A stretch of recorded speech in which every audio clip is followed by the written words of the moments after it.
Descendre dans la vie d'une autre est un pas vers l'amour. Elle n'est qu'un tyran qui nous rend tous prisonniers de celle-là. En ce sens, elle a frappé à la porte de mon très cher papa, Jean-Denis Henel, le 17 mars 2026, à l'âge de 68 ans.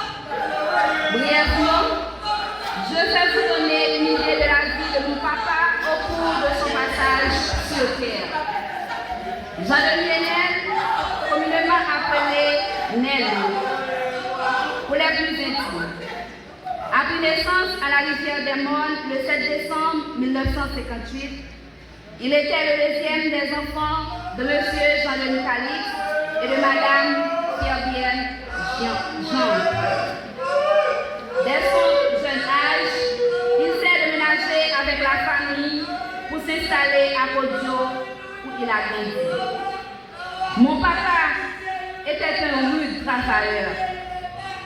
Il ne se lassait jamais en travaillant la terre pour se donner les moyens appropriés pour subvenir aux besoins de ses enfants. Du point de vue sentimental, il a conquis le cœur de deux belles femmes. Avec elles, il a eu 14 enfants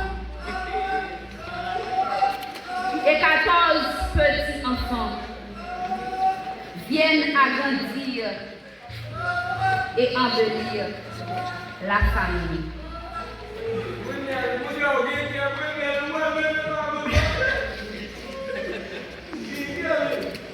Papa, t'es toujours content et aimé. Les navires ensemble. Les navires n'ont aimé, non l'amour pour l'autre.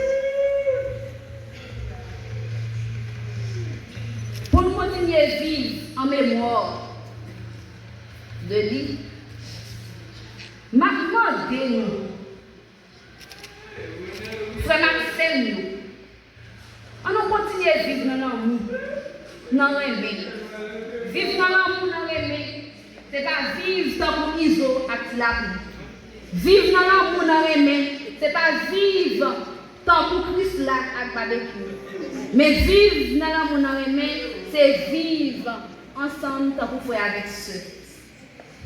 Donc, mon papa était un homme sensible, attentionné, responsable, serviable, empathique. Pour ses enfants, il était non seulement un père, mais aussi un ami, un guide et un conseiller. Il aimait passionnément le football. Il était un fanatique zélé et authentique du Real de Madrid. C'était un homme qui aimait la vie. Il aimait débattre et venir avec des arguments pour soutenir sa position.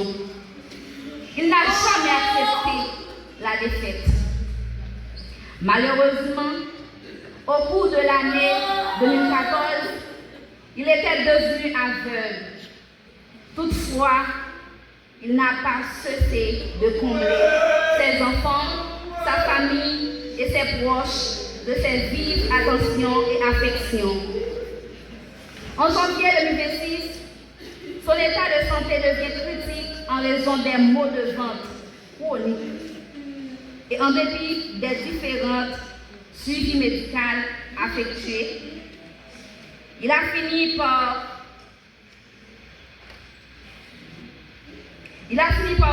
rendre son âme le 17 mars 2026 à l'hôpital Immaculée Conception des Cailles vers 10 heures du matin.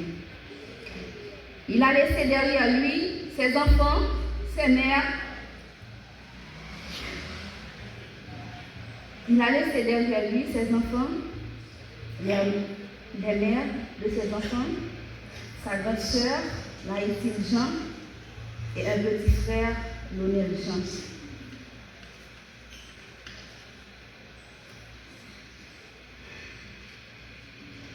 En cette occasion, la famille tient à exprimer ces sentiments de gratitude et de reconnaissance envers les personnalités suivantes. Tout d'abord, le révérend Père Célébrant, Roch Follet-Zéphir, le révérend Père Amos Rahim Lui, les distingués membres du groupe Samba, ainsi que les musiciens pour leur disponibilité. Ensuite, tous les membres de la famille ainsi que les amis qui nous se sont sympathisés avec nous. Et enfin, tous ceux et toutes celles qui nous fournissent d'une manière ou d'une autre leur assistance, nous permettant de traverser ce moment de deuil. Bref, face à la mort, nous sommes tous exposés. De ce fait, la famille aussi navrante et affligée n'a qu'à demander à Dieu la force d'accepter cette situation qu'elle nous présente.